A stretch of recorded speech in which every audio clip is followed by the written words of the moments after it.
আমার পরিবার সহ সর্বস্তরে বিএনপি তথা ভিন্ন মতাদর্শী ব্যক্তিবর্গের উপর অমানবিক নির্যাতনের ইতিহাস আপনারা সকলেই জানেন।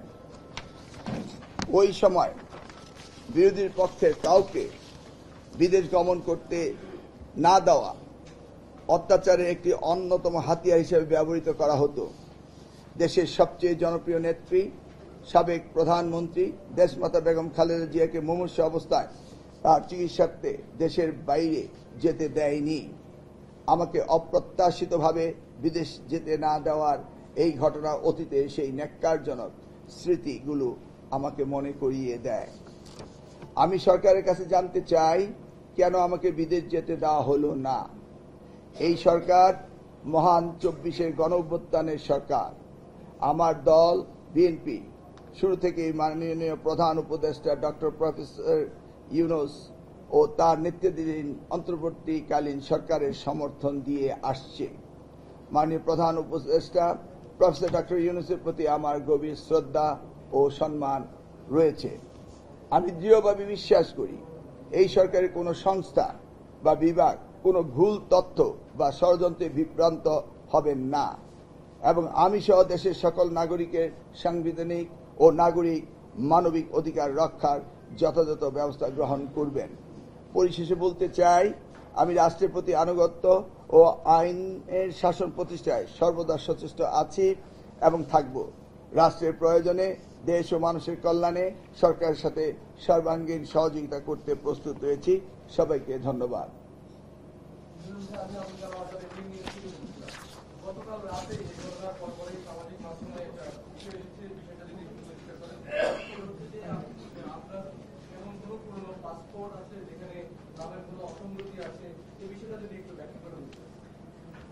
আমার যে পুরনো পাসপোর্টটা ছিল সেটা ছিল ANM এহসানুল হক। পরবর্তীতে সেটা এক্সপায়ার করে যে পাসপোর্টটা না হয়েছে সেটা ID, voter registration ID card, national ID কার্ডে যা নাম ছিল তা লিখতে হয়েছে। সেই কারণে সেখানে মিলন নামটি সংযুক্ত হয়েছে, ANM এহসানুল হক মিলন। তো দুইটি পাসপোর্ট একসাথেই ছিল, একটি আমার ব্যাগে আরেকটি আমার হাতে ছিল। প্রথমে হাতেরটা আমি দেওয়ার পরে তারা বলল, স্যার তো এই পাসপোর্ট না, কিন্তু আপনার কম্পিউটার ইনফরমেশন চলে আসছে লেটেস্টে আসার আগে। সেই সময় একটা বিভ্রান্তি হয়েছিল, ভেবেছিলাম এইটাই বোধহয় বিভ্রান্তি। পাসপোর্টটা আনতে খানিকটা সময় চলে গেল, তারপর ওটা দেওয়া হলো। পরে জানতে পারি যে সেই পাসপোর্টের বিভ্রান্তিটা আসল বিভ্রান্তি না। প্রথমেই তারা আমার নাম টেপার পরে যে ইনফরমেশন কম্পিউটারে এসছে সেই ইনফরমেশনই রাইট ইনফরমেশন, কিন্তু আমার ধারণা ছিল এই আধা ঘন্টার মতো আমার পাসপোর্টটা আসতে চলে গিয়েছিল। সেজন্য ভেবেছিলাম ওই মূলত বিষয়টি তা না। যে কোনো অদৃশ্য কারণে, যে কোনো ষড়যন্ত্র বা চক্রান্ত যে কারণেই হোক আমাকে যেতে দেওয়া হয়নি এবং সেইটাই আমার সেদিনকে অনুভূতি হয়েছিল যে বিগত 17 বছর আমি যখন বাইরে যাওয়ার চেষ্টা করতাম চিকিৎসার জন্য, তখন আমাকে যেতে দেওয়া হতো না এবং কোর্ট থেকে ওয়ার্ডার নিয়ে আমি যেতাম। 3 বার গেলে 2 বার যেতে পারতাম বা 1 বার যেতে পারতাম, ফেরত দিত ইচ্ছা মাফিক।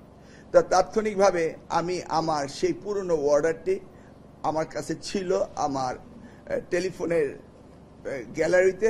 আমি সেখান থেকে বের করে দিলাম যে this is my other documents. তখন ওনারা পরীক্ষা নিরীক্ষা করে বললেন যে এই ডকুমেন্টস তো পুরানো, কিন্তু আমিও পরীক্ষা নিরীক্ষা করে দেখলাম যে কোর্ট আমাকে যে অর্ডার দিয়েছিল 2019 সালে সেখানে কোনো ডেট এক্সপায়ারেশন ডেট নেই, সেখানে এটা ভ্যালিড ডকুমেন্টস। সেখানে বলা হয়েছে যে আপনি চিকিৎসার জন্য বিদেশ যেতে পারেন, বাধা দিতে পারে না। এটি আওয়ামী লীগ সরকার স্থানান্তরিত হয়ে ফ্যাসিস্ট সরকারের পরে এই সরকার এসছে, তাদের জন্য এটা কার্যকর। কিন্তু আমি সেখানে বলার পর তারা বলল, স্যার এটা তো নতুনভাবে আপনাকে ব্লকেট দেওয়া হয়েছে, সেই জন্য আমরা অপারগতা কথা স্বীকার করলো। তা আমি এতটুকুই বলতে পারবো। নেক্সট।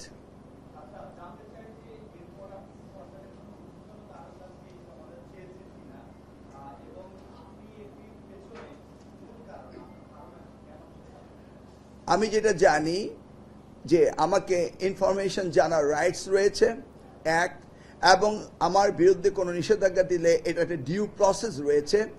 আমি সাংবিধানিক আইন, দেশের আইন মেনে চলি, অতএব এই ধরনের কোনো প্রসেস মেনটেন হয়নি। এতে আমি মনে করি আমি হিউমিলেটেড হয়েছি, আমি হ্যারাসড হয়েছি এবং এই সদ্য আমাদের এই উদ্ভুত্থানের পরে যে বাংলাদেশ ফ্যাসিস্ট বিতাড়িত হওয়ার পরে সেই বাংলাদেশে এইটা ডক্টর ইউনূসের সরকারের সময় আমি কোনো অবস্থাতে আশা করতে পারি না, এবং সেই জন্যই বলছি আমি আশা করব সরকার এই বিষয়টিকে অতি শীঘ্রই কগনিজেন্সে নেবেন এবং তারা একটি সুরাহা করবেন, এটি আমার বিশ্বাস। কোনো ভুলও হতে পারে।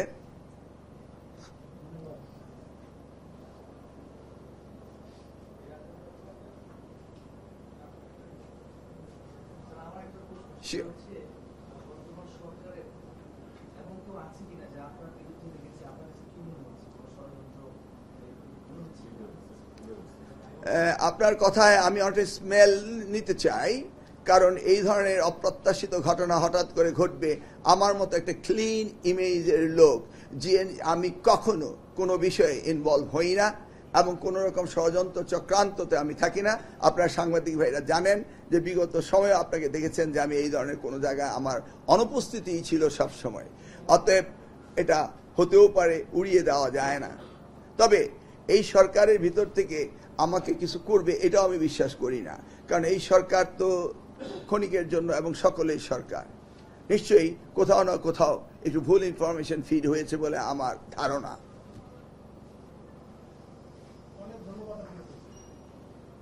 Any more question?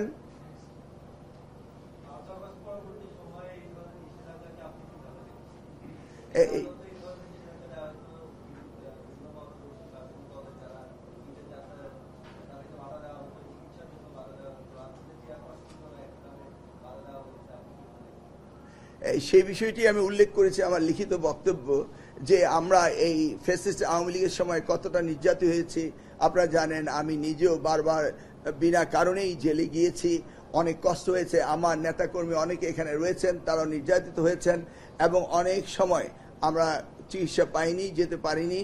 এই দুর্ভোগ আমরা পুহিয়েছি।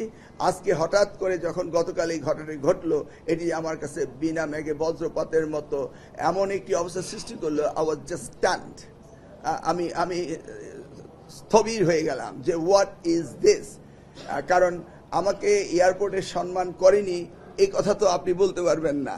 সকলেই আমাকে ডিউ রেসপেক্ট করে, ডিউ রেসপেক্ট দেই এবং ইনশাল্লাহ বাংলাদেশের সকলের কাছে এতটুকু সম্মান আমি পাই। অতএব আমি বলতে পারবো না কোনো অথরিটিকে আমাকে মানে অসম্মান করেছে, এইটা বিষয়টা তেমন নয়।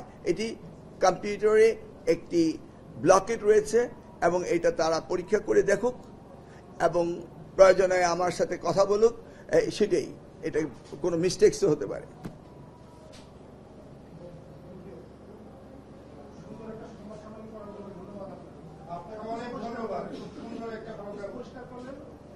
আপনারা এসছেন কষ্ট করে, সামনে নির্বাচন, কিছুদিনের মধ্যেই জাতীয়তাবাদী দল তার মনোনয়ন প্রার্থীদেরকে মনোনয়ন দেবেন বলে আমি বিশ্বাস করি।